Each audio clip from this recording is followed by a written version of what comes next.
Good morning, Misfits. You are tuning in to another episode of the Misfit Podcast. Drew, Sherb, Hunter in the house. Once again, Ted making sure that Sherb isn't on the camera on YouTube too much. He's back there. Preferred. And guess what? We have a special guest today, Paige Semenza, Team Misfit. I can say OG now because it has been a while. Welcome to the show. Hi, guys. What's up? Hi. Good to see you. This OG doesn't really nice touch. This doesn't really count, but it sort of feels like it does after the last year. Like, it's really fucking good to see you, and it sucks that it's not in person yet, but like, it's been way too long. Yeah, it has.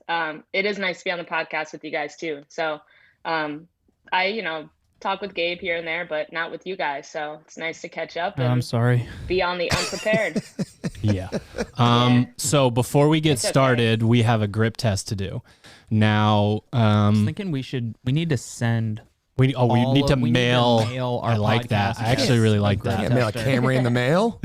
Millions of dollars. So feel free to live troll. What's the brand on that? While we're going, it's called the Camry. Oh, serious, bro. So that's how you know it's a classic.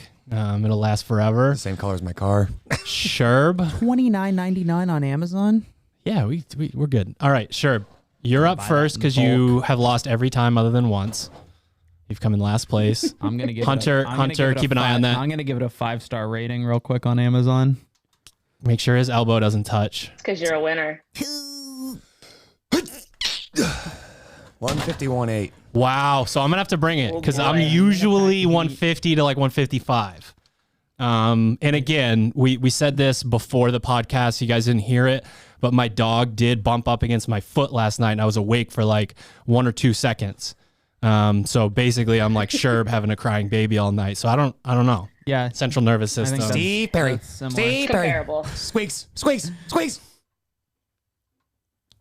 Hunter in trouble? Looks like 165. I don't know if that's a PR, but it felt like one. Pretty sure it is. Wow, don't be a hater. Sleep. Which dog bumped up to you when? Wilbur. For how long? He's the only one that's allowed in the room. Wilbur. Because he Wilbo fucking likes to stare at the corner and creep everybody out. It's all right. We all been there. He just put cheat codes in. I saw him. He's a game genie. Oh, wow. That was... What do we get? Let me see. Oh, my goodness. That was the most excited I've ever seen you. Yes, that would have been the best moment of my life. This is 24. It was 169.6. It wasn't even close. I made a career from like 2010 to 2016 lifting 1 more pound in a lift than every athlete that walked through this door. Are you just doing a grip test linear progression? Yes. You never asked me to deadlift. I don't understand. I don't want to talk about it. All right, so Paige.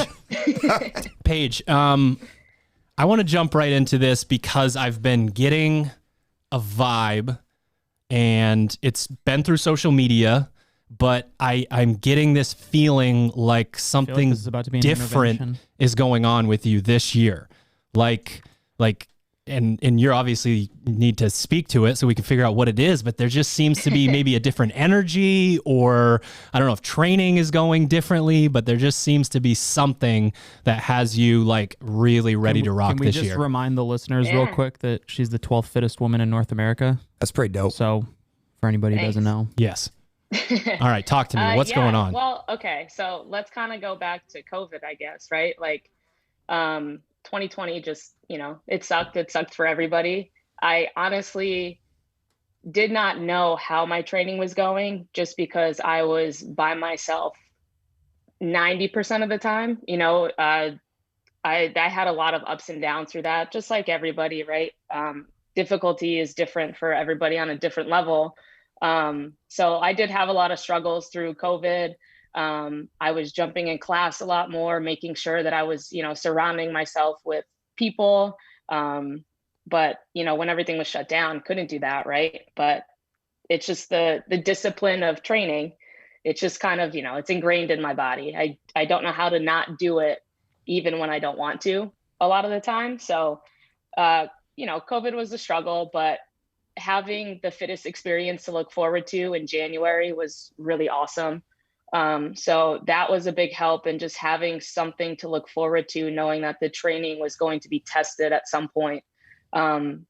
and not that it didn't mean something, but it wasn't something towards the game. So it wasn't like that high pressure situation that, you know, it was a one and done. If I didn't go on, I didn't make the games. Or so just seeing that in January was a really big boost in confidence, and knowing that my training was still going in the right direction. But I think a lot has to do with my personal life. I'm still working and coaching in the gym, you know, 15 to 20 hours a week. And then getting my training in on, you know, the time that I have, which, you know, finding that balance gets tough when you coach 4 hours in a row. Like the last thing you want to do is still be in a gym. I know you guys can relate to that. For sure. Four in a row is That's beefy. That's the upper limit. We try to keep. We don't even Yeah, have 4 classes. Yeah, we in a don't. row. Yeah. I coached 4 across Luckily- the day yesterday, and that's really shitty. 4 in a row is that's a marathon. Yeah, luckily it's the end of my day, so it's the last thing I do. But you know, I want to still give. I'm gonna bring the I heat. give a lot in training. I want to give what I give to the members, right? I don't want to just slack in that. So it does take a lot of energy, but I think most of it has to do with my personal life. And I met my boyfriend, who we've been dating for just about 6 months now. We've been talking for a little bit longer than that, but you know, he bought a house and I moved in, and just things are just really going really, really well. So Ben and I have been living together for about a month now. Yeah. So I think a lot of it has to do with that, and the fact that he embraces a very similar lifestyle, even though he works a full-time job. Before he moved here, he was a coach at CrossFit Mentality. So he was with Scott Panchik and Fee, and he was full-time there. So he had a lot of time in the gym, and just, he really does embrace the same lifestyle. And that, you know, just helps me that much more, in a sense that, like, we're eating the same food, we're cooking together, we're doing, you know, we're going in the gym for long hours of the day on a Saturday, and it's a lot more enjoyable having him there. And we just love each other's company. So my parents love him, and, you know, things just are going in the right direction in my personal life.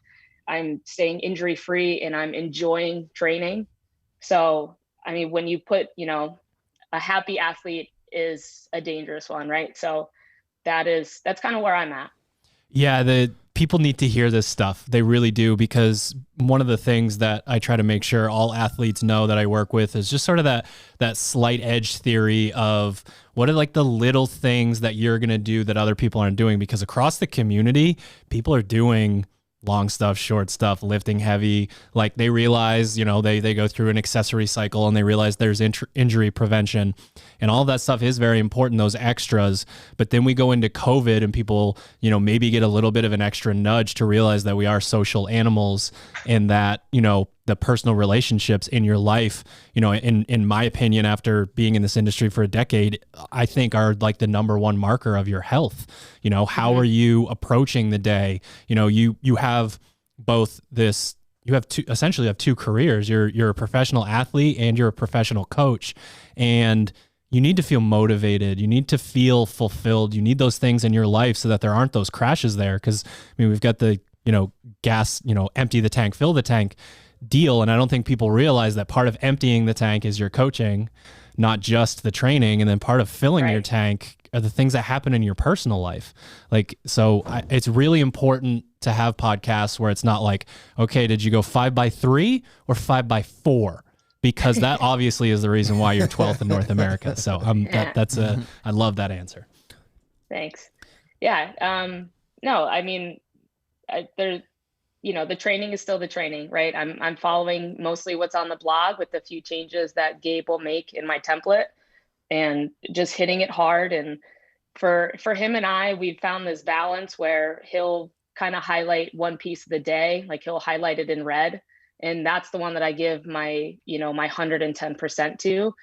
And the rest of them get that, you know, that 100% that you're still giving what you have for the day. And then you go back and you fill the tank and you do it all over again the next day. So the training hasn't changed. It's just my attitude has changed. And again, just enjoying it. And that's that's a big part of it, right? That's why we do this. For sure. I would say a huge part of that too, and I mean, not to gloss over what you just said a second ago, Drew, is just like having that support structure and thinking about the withdrawals and the deposits, empty tank, fill the tank. For a lot of high-level athletes, like maybe they have someone in their life that's their significant other that's not necessarily super jazzed up about CrossFit or really into it. And when you go home, it's like, oh, you've been at the gym all day, you haven't done this, you haven't done that. But to have someone that enjoys doing what you like to do and bring you into the gym and like, hey, we're both going to have fun. I might not be doing what you are doing, but I genuinely enjoy being around, fitness. I enjoy being at the gym, seeing what you can do.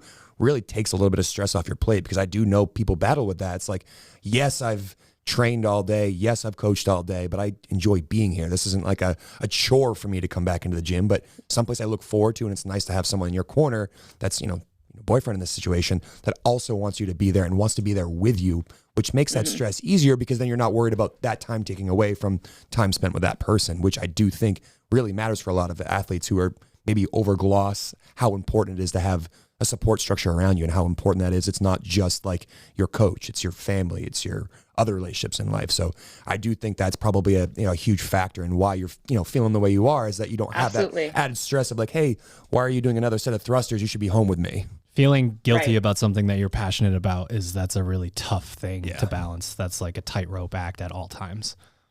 Yeah, I can definitely understand that. Luckily I don't, fortunately I don't have to, like, Ben and I don't have that conflict there. But it's not just him being, that immediate support here. It's also, I have my family, they live locally. So now that I've moved out of the house, I'm stopping by my house, my parents' house, and, getting to check in with them and going out to dinner with them and just appreciating that time that much more than when I saw them every single day. So a lot of it is, just gratitude. It sounds kind of cliche, but it's oh no, well, that's the funny thing about cliches is cliches exist because they're real. It's just if you're a hipster, it gets old to say things that don't ruffle the feathers or whatever. I want to go back to Fittest Games. When you're doing a competition like that and maybe the pressure isn't at that same semifinals games type level, when you get done, is it more about that felt pretty good, like this is I'm ready to compete again? Or is it like, oh, I did well in this, so I know that, and I want to work on this other thing? Like, how do you evaluate post competition? I think it's more of, they had that virtual event that was event 1 that really kind of crushed me. So I started off in a hole, going in like 9th place out of 14. I don't remember how many girls there were, but there weren't a lot, maybe 10. So I went into that in a hole and just knew that I had to work going into it. And I was like, man, I really suck at just these online virtual things, right? These events. And so that was kind of part of the evaluation, like reevaluating and reassessing, was I need to get better at being an online competitor, because that's always been a hole of mine. And then going into the competition was just being prepared for every event, testing out the ones I could in the week or week and a half before. And then going in, working it, kind of hitting an event and then forgetting about it and moving on to the next one, regardless of the placement. But I think at the end of the day, looking back at it, I try to take the confidence where I can and then take the weaknesses where I can. So I started off the weekend with a 1st place finish, which I've never actually done that in a CrossFit competition before. That wasn't local. So that was a pretty good confidence boost. And then, so finding those confidence pieces where I can, and then building off of that, but also taking my weaknesses and taking them back into training and keeping them as a focus moving forward. Right. So, and Gabe, like, we can go probably 2 or 3 weeks not talk, and like he still just knows me really well as an athlete. And I think that's years of his experience. So having him to just kind of back me up on which training pieces to put focus into a little bit more than others really helps, and he just helps me balance my training a lot. So I think that you kind of take 2 parts from that, the confidence and the weaknesses. Turns out you don't suck at online competitions. Yeah, I think you do pretty good. 12's not that bad. Yeah. So, and I mean, how did you make a change? Were there conscious things about warm-ups or intention setting or environment? Like what was the change? Because obviously that's a pretty quick turnaround. It was, but you guys had thrown out a podcast maybe the week or two before the Open, I think. And it's just like, you know, the environment was a big thing. So like for me, driving from my parents' house to the gym, I drove the same way every single time. So like I would take my Open workouts that Friday and I would just take a different route to the gym. And I would just walk into the gym with just that different mindset of like, okay, you're competing, you're not just going in to train. So just having intention from leaving my house to getting into the gym and getting started warming up was just kind of a big change. And not putting that pressure of like, oh my God, this is a workout. Like this is a workout that means something. And like when that anxiety builds, like, you know, you get the jitters and stuff. So trying to keep that at bay mentally is really important for me, because I know I can go in and hit a workout hard and just do really well if I just let my intensity and my focus take over, if that makes sense. Yeah. So, yeah.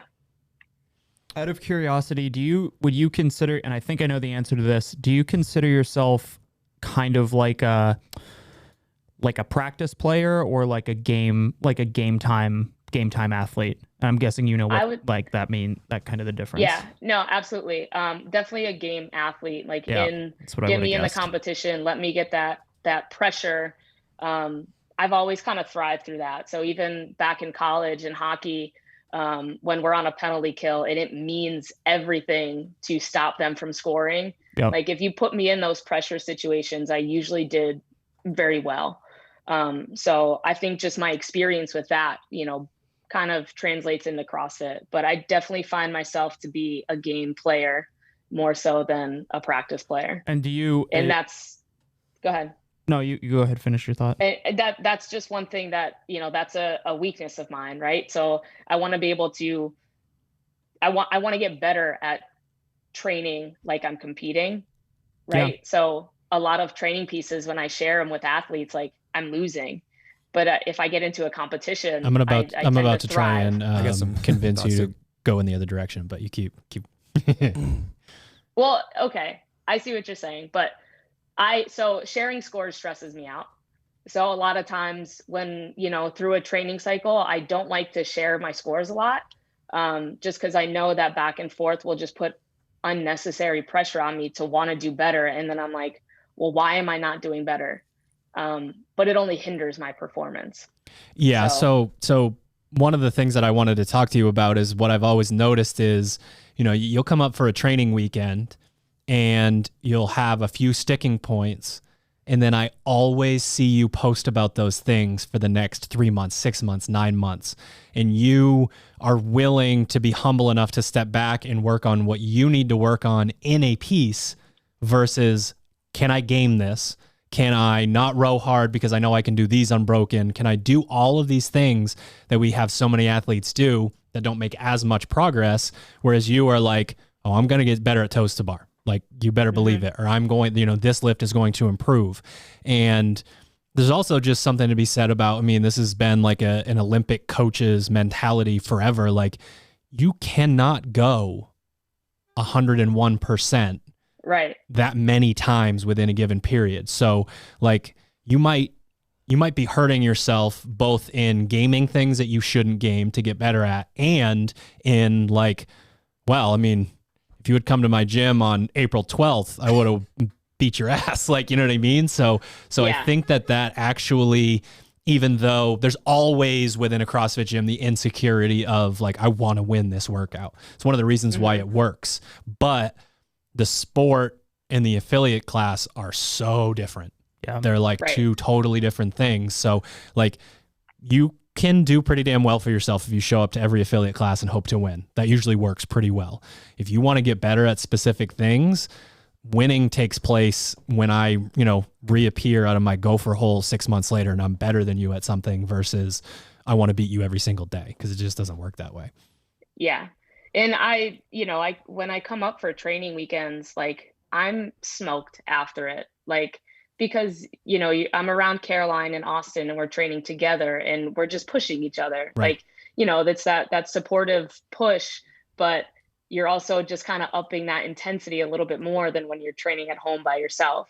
So I can't do that every day. And, luckily, you guys understand that from a coaching standpoint, that like it's I so have important. a job. There's that level of discomfort and unfamiliarity with not that you're unfamiliar with the physical space here, but it's the exact same reason that, going into the open, it was like, I'm going to take a different route to the gym. Maybe I go in a different door. It's like the mindset is shifted. Your association with this location is like, when I'm here, like I'm bringing it. No, Business I'm not. trip. Yeah, this is a business trip. I'm not here to just train. I mean, yes, you are, but like it's I guess preseason or a scrimmage or something like something like that, somewhere between normal training and like lights, camera. Say, I'm not here to win. I'm here to get better. Right. Yeah. And it's funny. I'm going through a list in my head right now. Paige, Kenzie, China, Cody, the most decorated Misfit athletes that we've had. I mean, even Austin, the year that he missed the games by 0.52 seconds, they don't win training pieces. Like, I don't think Cody's won a training piece to this day that wasn't like rowing. And then he shows up at competition and, he's the fourth fittest front squatter on the female North America. like lights everyone on fire after not winning once. Right. So like, which athlete would you rather be? And like, I've talked to Kenzie about it recently, like it stresses her out to see that stuff. But then, I mean, she even can be self-conscious about how her performance is perceived in a workout. Cause Kenzie, it's like her average speed is 4 miles an hour faster than everyone else's, but she never goes fast or slow. So it just looks sort of like, what are you going hard? And then she wins and you're like, oh, okay. Like even that stresses her out, because it's not like as cool as a massive unbroken set of muscle ups. It's like, but she got her muscle ups done faster. That's way cooler. Once you get to a competition. So I totally, like, from like jock mentality, understand what that feels like when you want to win. But like, I mean, the proof is in the pudding. You go places, you show up, you execute, and you're, because you have, you're cognizant of the things that you want to improve on and, how you approach workouts. Yeah. And you guys have said it before in podcasts, and like what's going on around you affects you, right? So like what's going on in my daily life is different from what's going on in Kenzie's or Caroline. So like, I think we all have that solid understanding. And I'm in a chat with Alexis and Caroline and one with Kenzie, and you can tell the sharing scores isn't a competitive thing. It's a helpful thing for us now. Like it's gotten to that point where we've built that respect, and I really enjoy that. So when we do share scores, like I said, it stressed me out, but it's gotten lesser and lesser because I understand what's going on in my daily life is different than everybody else's. I think like, correct me if I'm wrong, but I feel like the difference, that's an important point, is that you share, you have to, one, you're either physically around, or you have something like a group text message where you have to make sure that you're still in the ballpark, right? Like like if you're competing, and more often than not, you're by yourself and you don't have scores to compare against, that can be tricky, because it's like all of a sudden you find, you think you were hammering these pieces, and then, everybody does that. Maybe you go out, you're on your own for a little while, you come back into the gym and train with somebody, and you get absolutely waxed. So it's important to be in the ballpark. But again, going back to what you said, it's like, there's a major difference between keeping up with people in a couple training pieces or losing in a couple training pieces, and then when it's go time, like it's go time, and everybody wonders, like, I was keeping up with so and so in the group chat with all those workouts, and then I was 700 places behind them in the open. Like, what happened? Yeah, and I mean, who knows on a given day? Like, did you sleep well last night? How hard did you go in the Metcon that you won the day before? There's too many factors within this stuff to like really be able to day to day try to compete with that. Like, like as you said that, like when Kenzie contacts me about that stuff, she's normally just looking for a time frame. Like how long? I mean, part of it for her is like, she has an hour to train a day. She's like, like, Is this how long me does 6 this hours? thing take? Like, it's not like, can I beat this? She doesn't ask me to say like 21:03.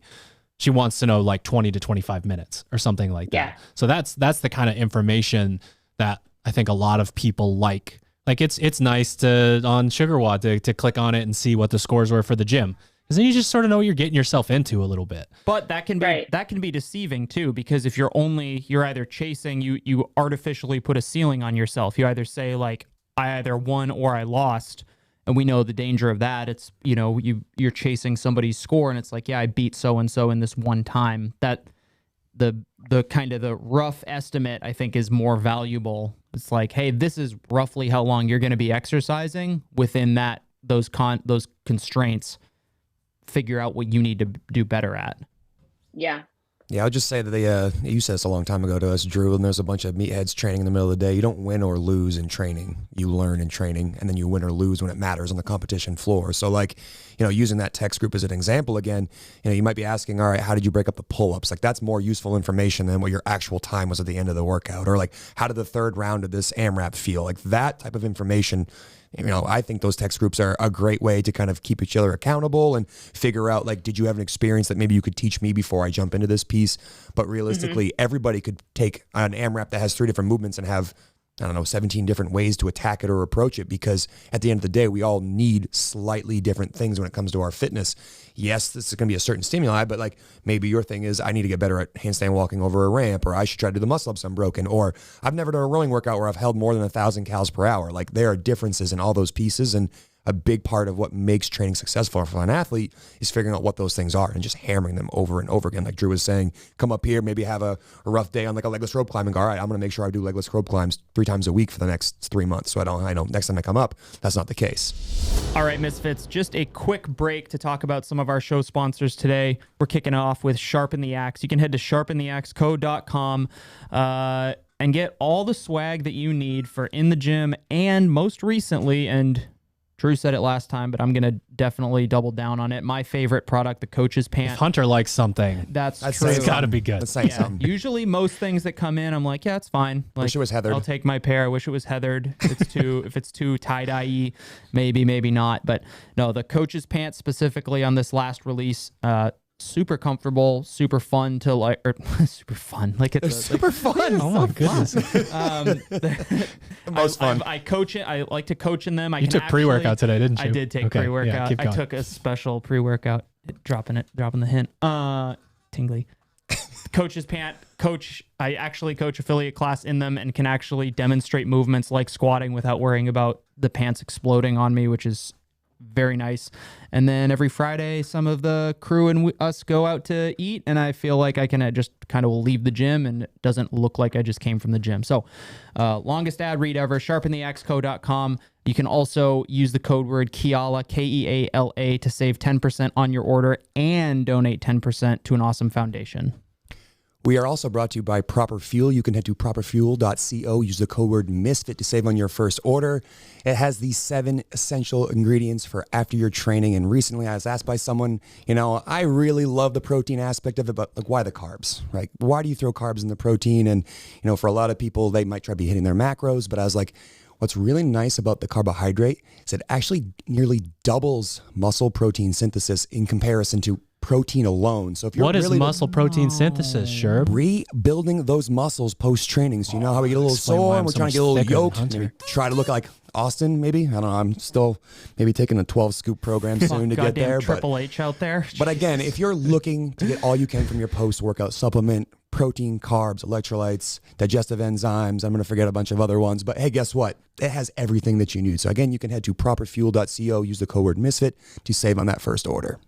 All right, so you're listening to Paige Semenza. She's out there waxing fools left and right, and she goes to, well, she doesn't go to misfitathletics.com. Her coach goes to misfitathletics.com. Gabe but doesn't Paige, go to misfitathletics.com. Gabe hasn't been on misfitathletics.com since 2013. Paige follows Misfit Athletics, and you can head to misfitathletics.com or the SugarWOD marketplace and Tell me try I'm the wrong. programming that Paige does for 2 weeks for free. Okay? You listen to the podcast, you got a little inspired.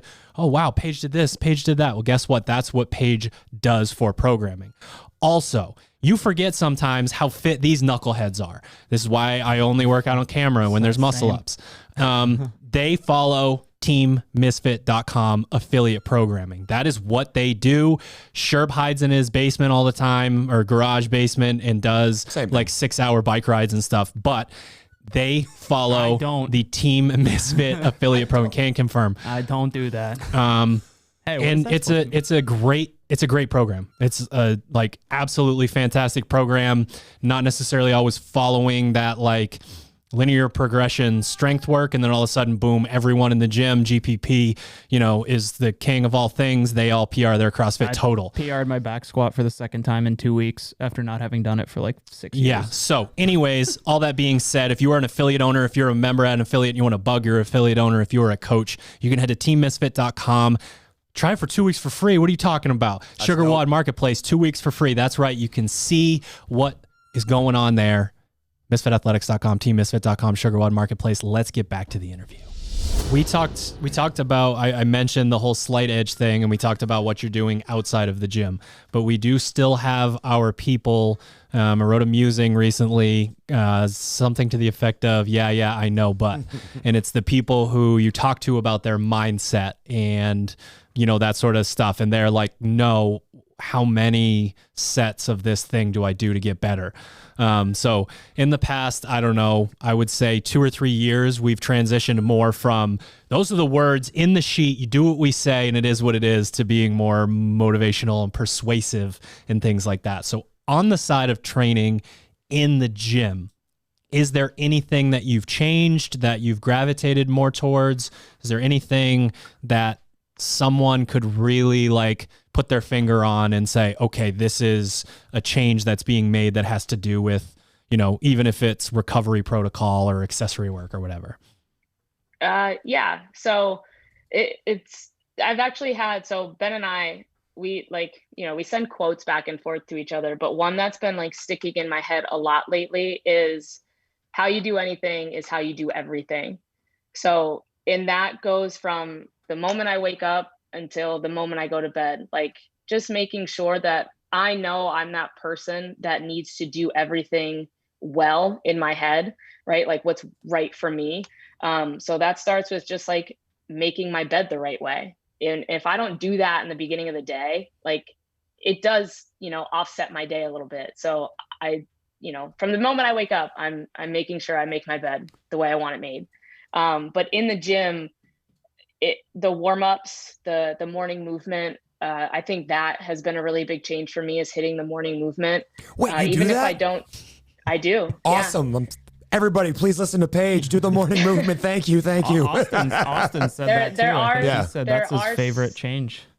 Yeah, there are some days where I will hit it before I start training, and if I train later in the day, but just the movements in it, you're not moving fast, you're moving smoothly through it, and it just gets my body to wake up a little bit. So doing that, and then really taking care of my warm-ups, whether I need to add in some single leg work before some prehab stuff before I actually start hitting my training pieces, that goes a really long way. Or knowing that, snatches, I need to hit crossover symmetry, doing it even if I don't want to. That kind of stuff has really been a game changer. And I really do enjoy the morning movement stuff. That stuff is great. But there's that, and then just not overthinking a training piece. So looking at it, knowing movements that are weaknesses. So if there's a machine in there, I know that that's where I need to put a lot of focus in, or a heavy gymnastics piece. So I make sure that I go in with a plan, and, just not overthinking it to the point where like I'm lollygagging another 5 minutes before I actually start, and just like setting a clock and getting going. Cause I used to have a tendency of doing that, and just making sure that I hit the intensity pieces that I'm meant to hit with the intensity that I need, and feeling good about the day, and then moving on. So, I don't just want to think about training all day. I want to hit it. I want to, reassess and look back on it and be like, okay, this was good, this was bad. Where can I readjust next time? And then moving on with my day. So, within training, it's a lot of the pre stuff before training.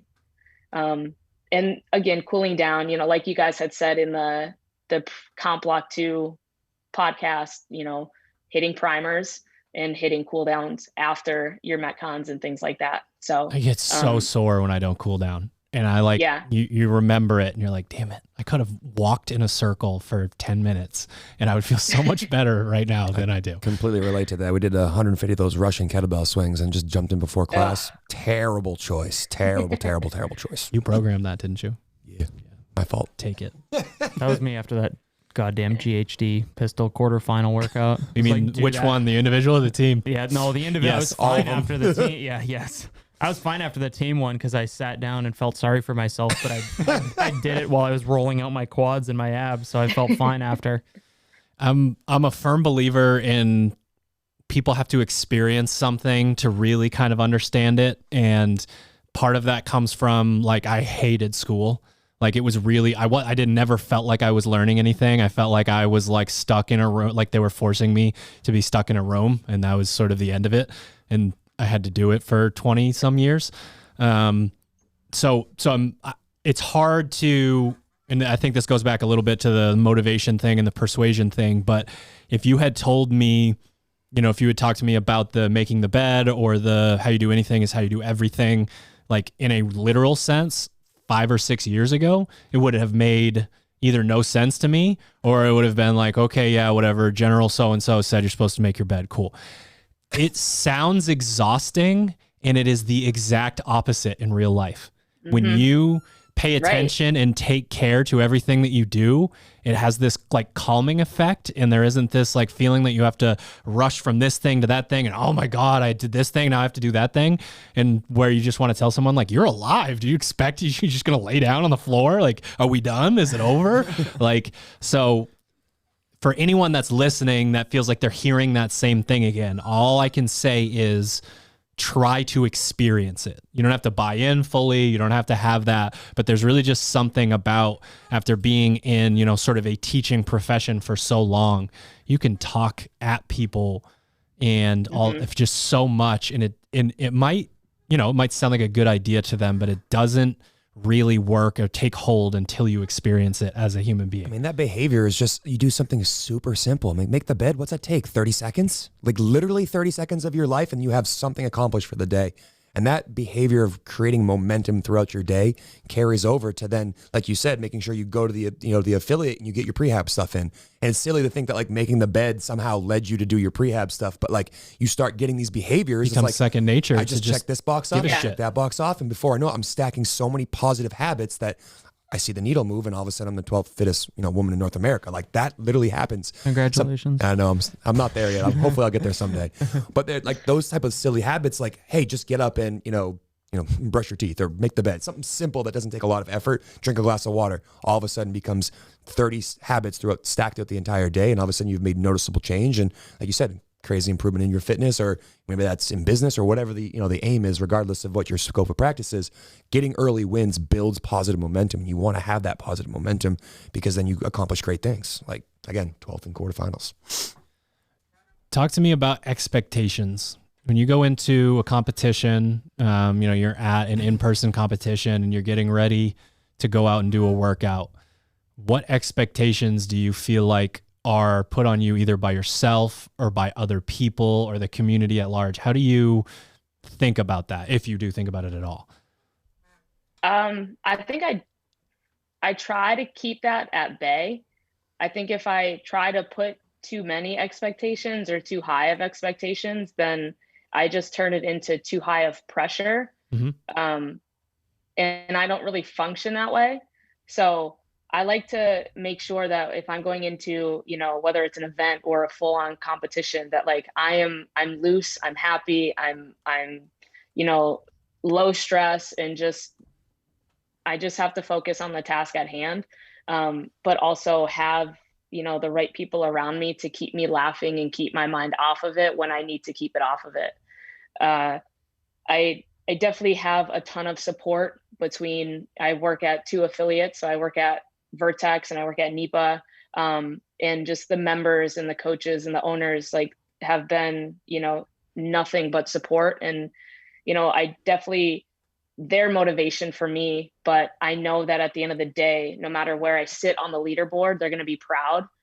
And same with my parents and with Ben and with you guys, we put in the work day after day after day, and you guys know that whether you see it physically or not.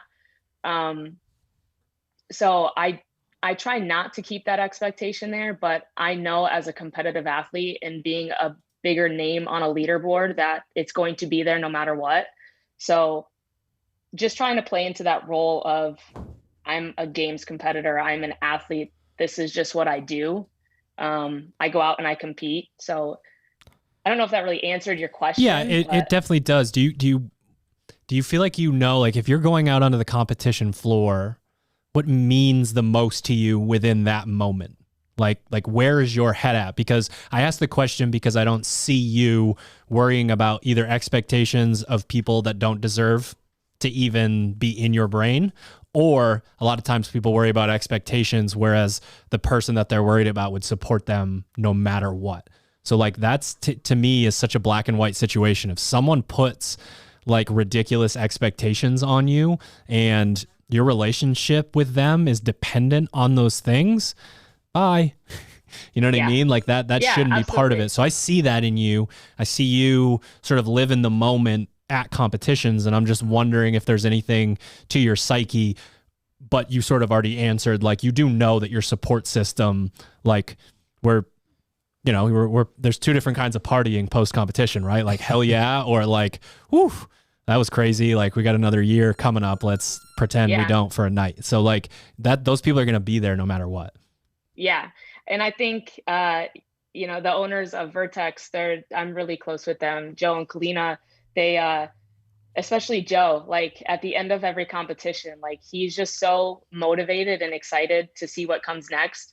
And I love it. Like that keeps me motivated. That makes me happy. I love having that kind of support.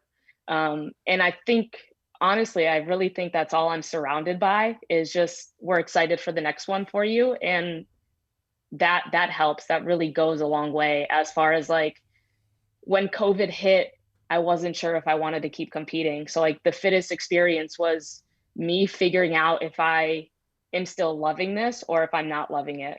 And I did really well and I had an absolute blast. And I know it's the right thing for me to continue to do, and continue to have fun and have fun with the support around me. I think it's important to note, like you talk a lot about people supporting you, and like one of the first things that you said in the podcast, and I just the conversation didn't steer in that direction until now, was that you coach 15 to 20 hours a week. And like me, this is kind of me with the head coach hat on of the affiliate, is like somebody who puts the 15 to 20 hours a week in and says on a podcast that, yes, I need to hammer my training pieces, but I also have the expectation of myself to give the same level of energy and dedication to the people at the affiliate. And to me, that makes it so obvious why there's so much support like for you. The competitive athlete who's just collecting the paycheck because they can coach hours, because they can do muscle ups better than anybody else, is not the same person who's going to garner the support as somebody who's like, wait, is that why I don't coach? Because I'm better than you at muscle ups? Correct. Don't speak. But it's that like I guess I'm saying like don't sell yourself short. Like yes, you have a lot of people that support you, but that's not because you get what you give. Yeah, it's a function of putting what you put out. Yep. Training and life, all that. Yeah. All right. How do you set goals? How do you set goals when you've been doing this for as long as you have? You're already extremely accomplished. You sort of had the team part of your career. You moved into individual. You've had some pretty amazing moments at different competitions. Like, how do you continue to know where you want to be going?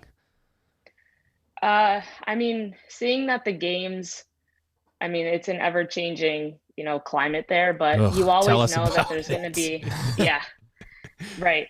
There's always going to be events that are just outside of the gym.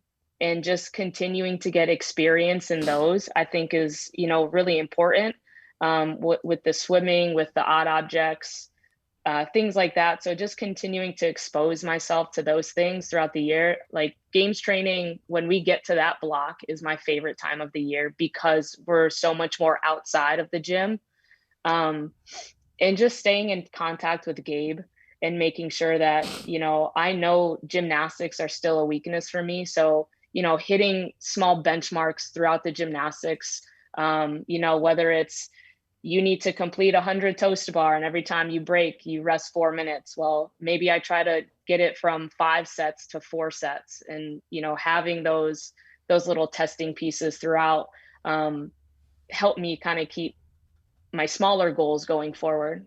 I guess as far as bigger goals, it's just constantly knowing what I want, right? I know I want to make the games again and I want to work towards that. So like are you talking bigger goals or smaller goals? Well, like, is there a specific? You got a great answer there, because I'm getting a visual of, like, it says goals. I don't know what it is. It's a block and it says goals on it. Live, and laugh, then love. No. Yes. And then you zoom in and it's 10,000 Legos made it, and it says like swim more. It says I want to be able to do 30 unbroken toes to bar. It says I want my 2K pace to be this. You take these manageable things and you build your goal by getting better at all those. It takes care of, that bigger goal that's there, because I think a lot of people say, I'm going to do this, and then they wait for it to happen. And it's like, well, maybe you will, maybe you won't. This doesn't seem right. Like we get a lot, we'll get emails for remote coaching, and it's like, I want to be a games athlete in 17 years. And it's like, well, we got to narrow this down like quite a bit, because it's going to take a lot to get there.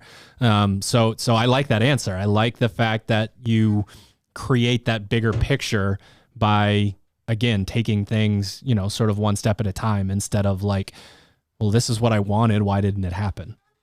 Mm-hmm. Yeah, I remember when I first started with Gabe doing remote coaching, and you get your Excel sheet and it's just everything on there. So like you look at all your training pieces for the day, for the week, and it was me trying to give 150% to every single training piece. And by the end of the first week, I was like, I can't do this. I can't keep up. I'm spreading myself too thin, and constantly learning that balance and finding that balance of what works for me and what's keeping me to excel has helped. And I kind of forgot where I was going with that, but no, yeah, I mean that makes sense. It's the micro versus the macro again. It's the same concept. You also went through that, which is important, which a lot of people, some people don't, and I think that's something that's forgotten. It's like kind of taking it all the way back to when you maybe first started CrossFit. It was like, I'm going to set myself on fire and see what happens. And people forget that that's where they started. And with more experience comes more ignorance, as far as like, oh, I know how this is going to feel, so I'm going to pull back a little bit. But when you get the opportunity to do that, or like almost like relearn or kind of reattain those beginner gains, like that's important. That is a step on the journey that you are still on, Mm-hmm.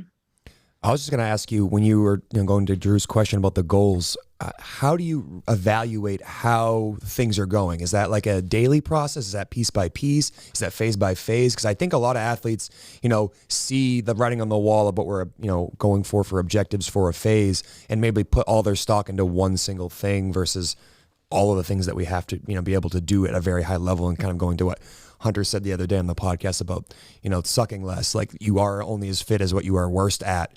Like, how do you attack that? And are there, when you're working with Gabe, how do you guys work back and forth? Basically, get a peek behind the curtain, like remote coaching. How do you guys work together to make sure that you're seeing the progress that you're hoping for with each, week, phase, days, training, all that stuff? So I definitely think I probably look at it more from like a phase or a block, like overview. But to do that, you still have to have those weekly goals and those daily goals throughout the day and throughout the week. that, you're trying to reach for. You might not, hit your goal of going 30 unbroken toes to bar on one day. You might fail that, but a week later you might hit 35 and you're like, oh, wow. Okay. So I know I have it in me. I know I'm capable.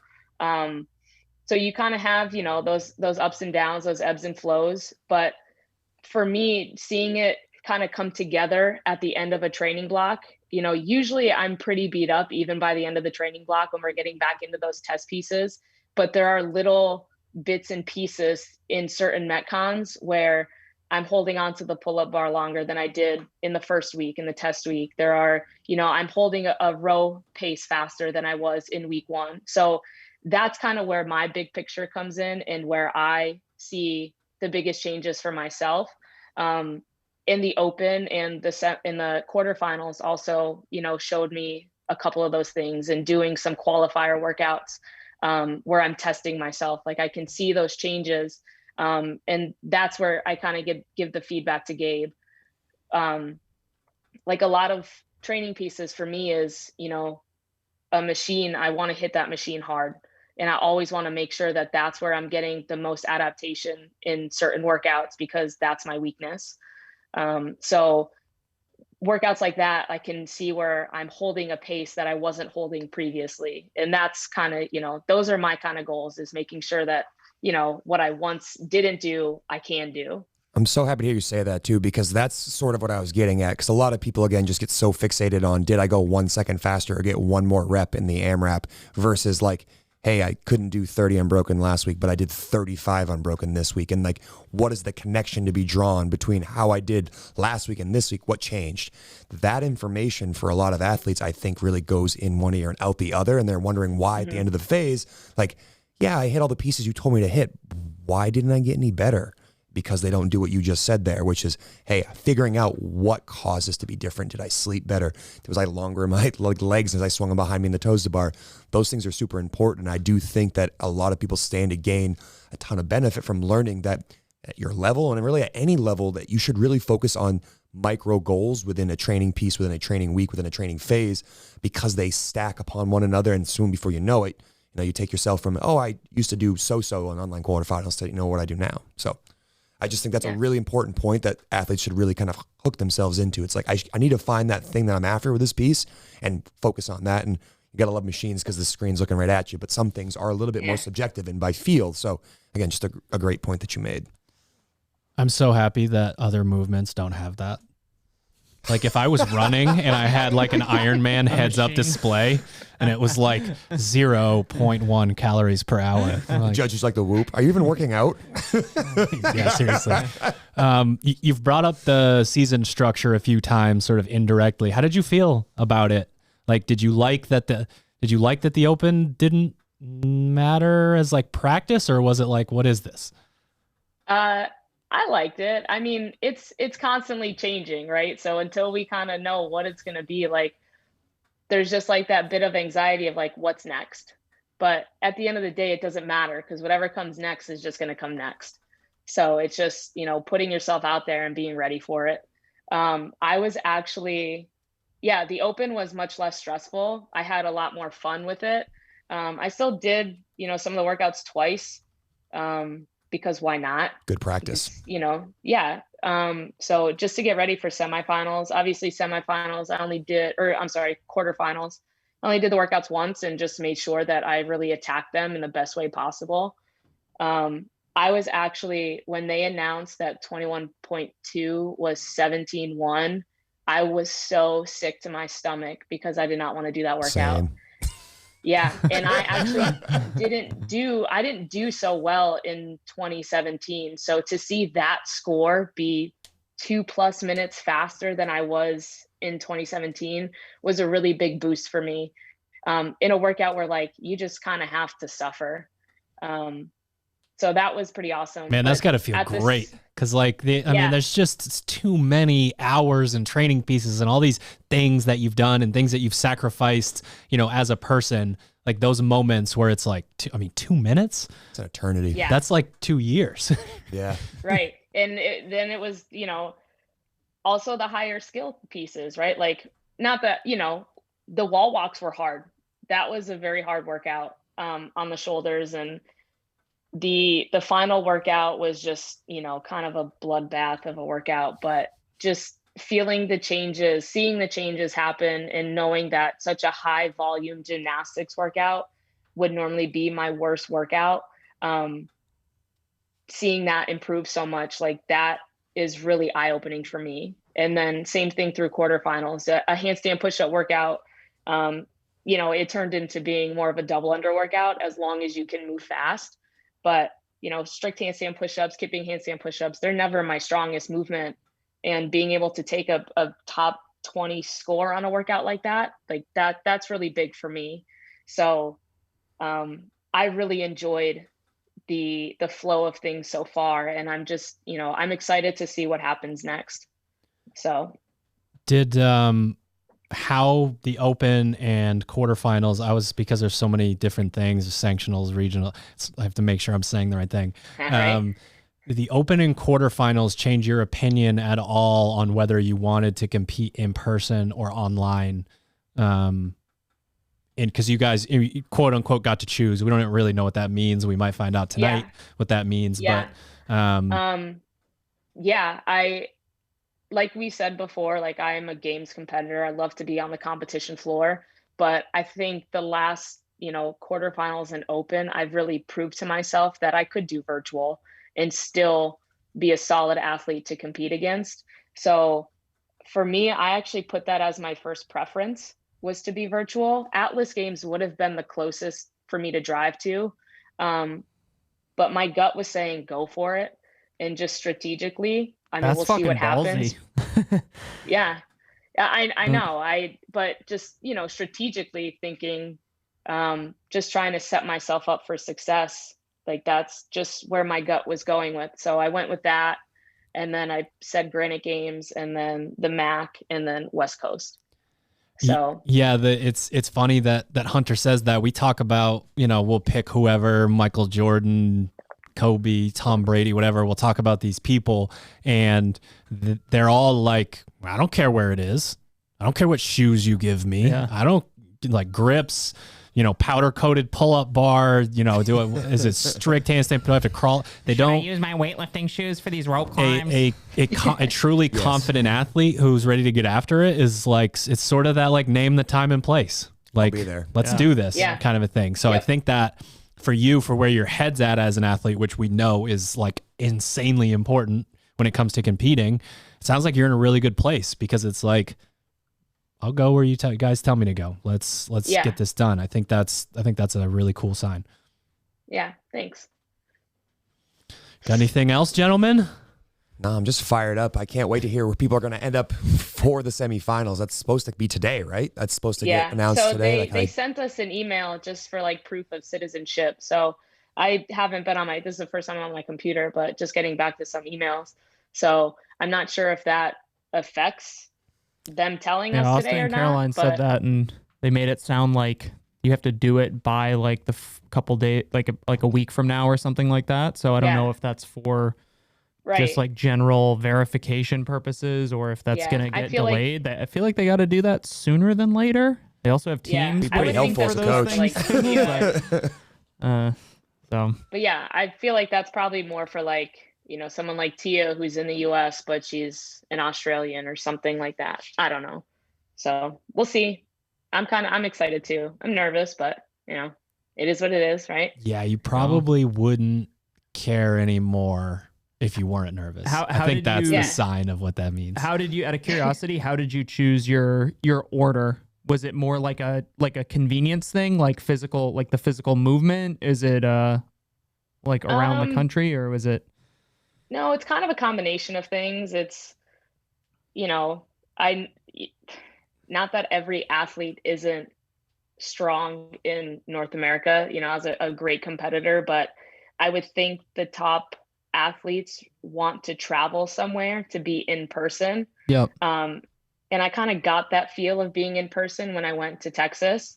And, I spent quite a bit of money on that trip and had the help with you guys, and expenses wise, if I can, kind of minimize that helps as well. Right. But at the end of the day, I say it a lot, but my support system is important to me. And Atlas Games would have been the closest, and Knoxville and Minnesota are kind of far away still. But that played a little bit of a factor, but most of it was just my gut. Just, do what feels right. There you go. Kind of thing. You can't go wrong, right? They're essentially they're going to put you where they want to put you, or, what their choice is. But we'll see if our survey had any impact on it. All right, Sounds like it doesn't matter. We're in final thoughts mode here, and I would say my biggest takeaway from chatting with you today is just that piece of, athletes are consistently working on very similar things. So if that's the case, what can change? And the idea that, how you're attacking coaching and your personal relationships and making the bed and just these little things outside of the gym that are, maybe giving you maybe a little bit more of like a fulfilling experience just as a human being, being happy, I think is, kind of an important thing. So that would be my takeaway from this episode is that, if you're in a lull, if you're stuck, if training starts to feel mundane, maybe take a peek outside of the gym and look into those other things that you could do to sort of bring everything up to the level where, maybe you care about more than just pull-ups and thrusters, because then you can do pull-ups and thrusters faster because you're happier. Yeah, I'd say my final thought, the real takeaway from Paige is the stacking habits and starting your days with wins. I actually read a book during the pandemic called Atomic Habits by James Clear. And it's just about the habit of, maybe you put things together that go together. Like I get up, I make my bed, and then I have a glass of water. Or I, let my dog out, and then I do my morning movement. Use a Matthew McConaughey, you check off that you took a poop. Off the to-do list. Whatever works for you. But, getting the habit of creating easy wins for yourself will typically lead to positive momentum in other parts of your life. So like, to me, that is a huge takeaway here, is that if you can start your day with one small win, there's a good chance you're going to be seeking out other wins. And before you know it, you are doing the 1% things that you are, like we said, everybody's doing thrusters and pull-ups, but are you doing the other things that stack those wins that lead to, a great change in yourself? I think, I like the kind of you give what you get sort of mentality. We've seen that play in both directions. The people who are, if you're a quote competitor and you're a dick, people don't want to be around you. Your training suffers. Nobody cares. It's negative. You're a competitor.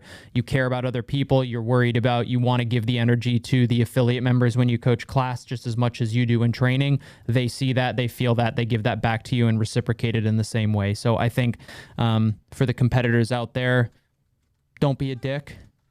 That's a good, nobody can try to make a t-shirt out of that. That's from, the New Zealand All Blacks. That's one of their, have you read that? Have you read Legacy? No, Paige? I haven't. No. Yeah. They're one of their like rule number one to be a New Zealand All Black is don't be a dick. I like that. They win a lot. Wait, that's the rugby team, right? Yep. Yeah. Okay. Yeah. Yep. I do know what you're talking about. Yep. What about you, Paige? You got any final thoughts? Yeah.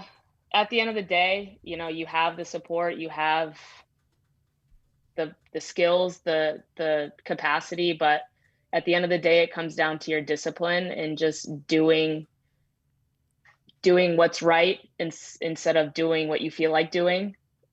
So it still has to come from you, and it still has to be you putting in the work and the effort to get to where you want to go. So, that's where I'm at. How you do anything is how you do everything.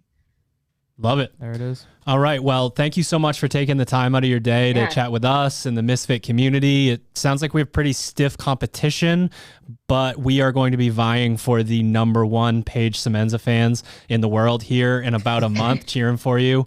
Thank you. It's been fun. No, I've had a blast. I'm glad to catch up with you guys as well. And you too, Ted. He waved at you. Ted waved from behind the camera. That's all I want.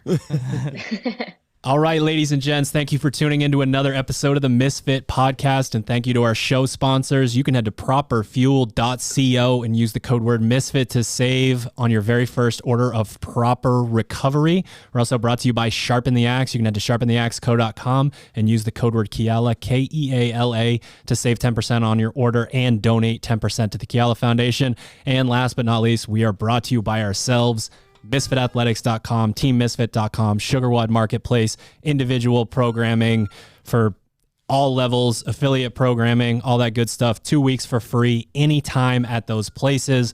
And as always, I'm at Misfit Coach on Instagram. Slide into those DMs. Let me know what you thought of the episode, what guest you would like us to have on next, and we'll see you next time.